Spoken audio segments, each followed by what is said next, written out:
बूढ़ी माँ की दर्द भरी कहानी। 3 साल हो चुके थे बेटे को अपना घर छोड़कर विदेश में बसे हुए। इन 3 सालों में बूढ़ी माँ और ज़्यादा बूढ़ी हो गई थी। 75 वर्ष की उम्र में सुलोचना देवी की याददाश्त काफ़ी कमज़ोर होती जा रही थी। उन्हें रोज़मर्रा की चीज़ें याद न रहती थी, लेकिन जो उन्हें हमेशा याद रहता था, उनका बेटा। दिन हो या रात, एक पल भी ऐसा ना होता जब उन्हें अपने बेटे की याद ना आती। दूसरी तरफ बेटा था जो साल भर में एक आधा बार अपने माँ को फ़ोन कर लिया करता था और 1-2 मिनट से ज़्यादा बातें भी ना किया करता था। फिर भी यह बूढ़ी माँ की टकटकी लगाए अपने बेटे का इंतज़ार करती रहती। एक दिन बेटे का विदेश से फ़ोन आया। हेलो हेलो, सुन रही हो ना माँ? अनिल बोल रहा हूँ, तुम्हारा बेटा। कैसी हो माँ? मैं ठीक हूँ बेटा। तुम और मेरा पोता कैसे हो? माँ ने पूछा। सब अच्छे हैं माँ। मैं अगले हफ्ते गांव आ रहा हूँ माँ, तुम्हें लेने। अब हम सब साथ में ही लंदन में रहेंगे। माँ तुम्हारी बहू कह रही थी माँ को यहाँ पर लेकर आओ, बेचारी अकेले वहाँ परेशान होती होंगी, बेटे ने कहा। माँ की बूढ़ी सूखी आंखें आंसू से भीग गई। उसके कमजोर शरीर की नसें नस नस में खुशी की लहर दौड़ गई। बेटे और बहू का अपने प्रति प्रेम देखकर मन में खुशी से भर आया। बेटे ने आगे कहा, माँ तैयार रहना।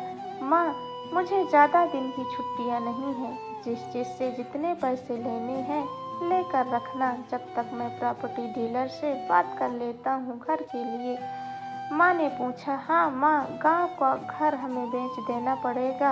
अब हम साथ में ही रहने वाले हैं, तो वहाँ पर घर रखने का कोई मतलब नहीं है माँ, बेटे ने कहा। बुढ़ापे की वजह से ठीक से चलने में सक्षम हूँ। माँ ने पूरे मोहल्ले में घूम घूम कर अपनी इस खुशखबरी को सबको सुनाया। सभी की खुशी हुई। सबको लगा माँ जी की आखिरी दिन अपने परिवार के साथ खुशी से बीत जाएंगे। घर वापस आकर माँ ने अपने घर के कोने कोने को ऐसा देखा जैसे वह अपने दूसरे बेटे को देख रही हो। देख भी क्यों ना, उस घर को अपने बेटे से कम थोड़ी समझा था। अपने पति के साथ 40 साल यहीं तो बिताए थे, लेकिन अब मजबूरी थी। बुढ़ापे के आखिरी साल बेटे और बहू के साथ बिताना चाहती थी। दिल पर पत्थर रखकर बेचने के लिए माँ तैयार हो गई। आनंद फानन में बेटे ने घर को आधे दामों पर बेच दिया। माँ ने ज़्यादा नहीं, लेकिन जिन चीज़ों से दिल लगा था उन चीज़ों को समेटा और बेटे के साथ टैक्सी में बैठकर एयरपोर्ट के लिए चली गई। एयरपोर्ट पर आकर बेटे ने माँ से कहा, माँ तुम यहाँ बेंच पर बैठो, मैं सामान और बोर्डिंग पास की जांच करा कर लाता हूँ। वहाँ वक्त लगता है और खड़ा रहना पड़ता है, तुम्हें तकलीफ होगी, तुम यहीं आराम करो। मैं यूँ गया और यूँ आया। माँ बेंच पर बैठ गई और बेटा अंदर चला गया। काफ़ी समय हो गया, बेटा वापस नहीं लौटा। माँ सोचने लगी ज़्यादा भीड़ होगी इसलिए देर लग रही होगी। अंधेरा होने को आया। अब तो लोगों की चहलकदमी भी कम होने लगी। माँ को अब चिंता होने लगी।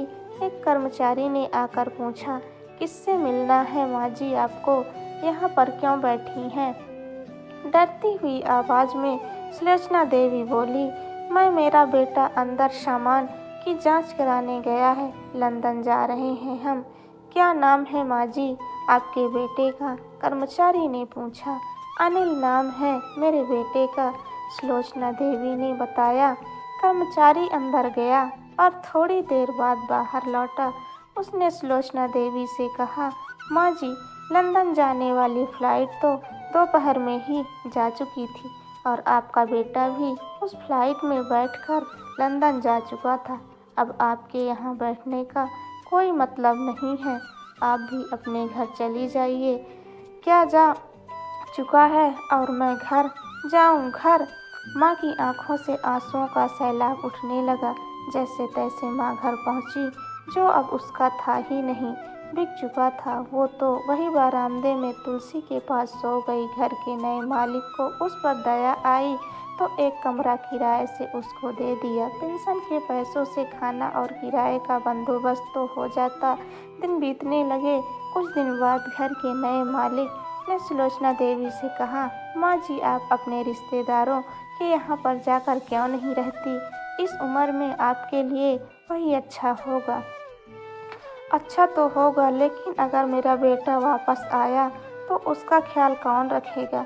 मेरा बेटा बहुत भोला है, उसे अपना ख्याल रखना बिल्कुल नहीं आता। मैं कहीं नहीं जाऊंगी, क्या पता अब कब उसे मेरी ज़रूरत पड़ जाए। माँ ने कहा, दोस्तों, सच बात रहा हूँ माँ की ऐसी बातें सुनकर मेरी आंखों में आंसू आ गए। किसी ने सच ही कहा है कि पूत कपूत हो सकता है, लेकिन माता को माता नहीं हो सकती। दोस्त, आप सभी से हाथ जोड़कर विनती करती हूँ, अपने माता पिता की जितनी हो सके सेवा करना, उनके साथ कभी बुरा बर्ताव मत करना। हमारी कहानी अच्छी लगे तो हमारे चैनल को सब्सक्राइब कर